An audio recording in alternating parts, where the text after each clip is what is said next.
रजनी को बचपन से ही पेंटिंग का बहुत शौक था। वो हमेशा से ही पेंटर बनना चाहती थी, पर उसके माँ और पिताजी ने उसको कभी भी इस चीज के लिए सपोर्ट नहीं किया और उसकी शादी नीरव से हो गई।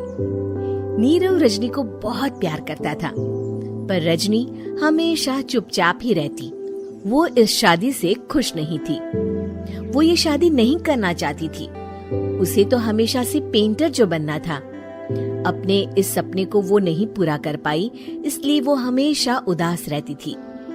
रजनी, बहुत ही बढ़िया फिल्म लगी है, कल देखने चले? नहीं जी, कल मुझे बहुत काम है, मैं नहीं जा पाऊंगी। अच्छा तो कोई बात नहीं, संडे को चलते हैं। देखिए, मुझे फिल्म देखना पसंद नहीं है। आपको जाना है तो चले जाइए। नीरव को मना करके रजनी वहाँ से चली जाती है और अपने बैग को खोलकर उसमें बंद पड़े ब्रश और कलर्स को देखकर रोने लगती है। रजनी, चलो ना कहीं बाहर खाने चलते हैं, कुछ तुम्हारी पसंद का। जी, मुझे नहीं जाना, मेरी तबीयत ठीक नहीं है। रजनी वहाँ से चली जाती है। नीरव को समझ नहीं आता कि रजनी उससे इतना दूर क्यों रहती है।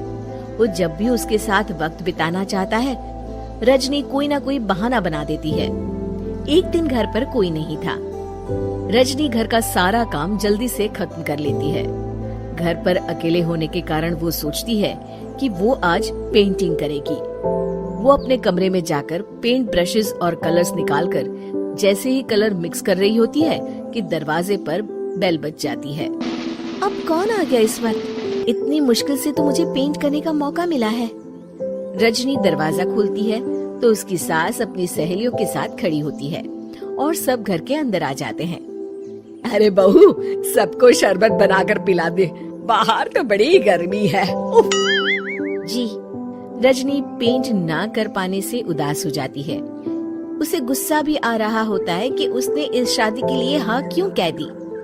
वो रसोई में जा रही होती है कि उसकी सास उसे रोकती है। बहू, सबके खाने का भी इंतजाम कर लेना, आज का लंच तो ये सब यहीं करेगी। हाँ। रजनी बिना कुछ कहे रसोई में चली जाती है। सबके लिए खाना बनाती है। सब खाना खाते हैं और रजनी घड़ी देखती है कि ये सब कब जाएंगे ताकि वो अपनी पेंटिंग कर सके। जब शाम होती है तब सब चले जाते हैं अपने घर। अरे बहू, सब तेरे खाने की तो बहुत तारीफ कर रहे थे, सबको बहुत अच्छा लगा खाना। आपको मुझे सुबह बताना चाहिए था ना कि आपकी सहेलियां आ रही है। पता भी है कितना वक्त लगा सारा खाना बनाने में। अरे बहू, तू ऐसे कैसे बात कर रही है मुझसे? तो और कैसे बात करूं? मैं इस घर की कोई नौकरानी नहीं हूँ कि इतना काम करूंगी।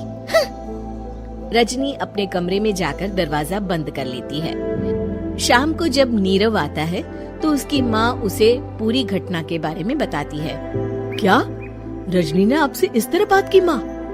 हाँ, और पता नहीं उसे क्या हो गया है, शाम से बाहर भी नहीं आई है। मैंने तो कई बार आवाज दी, खाना भी नहीं खाया उसने। तू ही बात करके देख ले बेटा। नीरव अपने कमरे का दरवाजा खटखटाता है।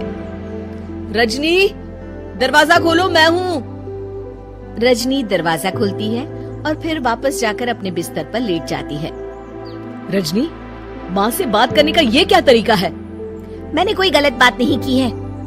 अरे तुम क्यों ऐसे बर्ताव कर रही हो सबके साथ? क्या तुम इस शादी से खुश नहीं हो? रजनी कुछ नहीं बोलती। अरे बताओ मुझे रजनी, क्या ये शादी तुम्हारी मर्जी के खिलाफ हुई है? हाँ, मैं ये शादी कभी नहीं करना चाहती थी। तुमसे क्या, मैं किसी से भी शादी नहीं करना चाहती थी।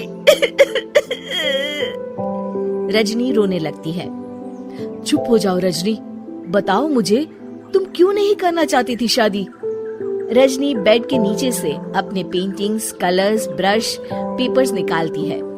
इतने में उसकी सास भी कमरे में आ जाती है। ये देख रहे हो, ये थे मेरे सपने।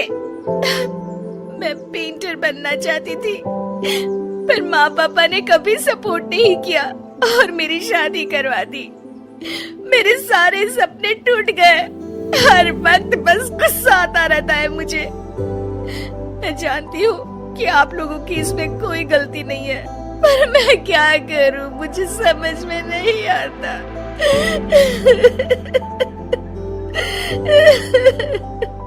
रजनी फूट फूट कर रोने लगती है।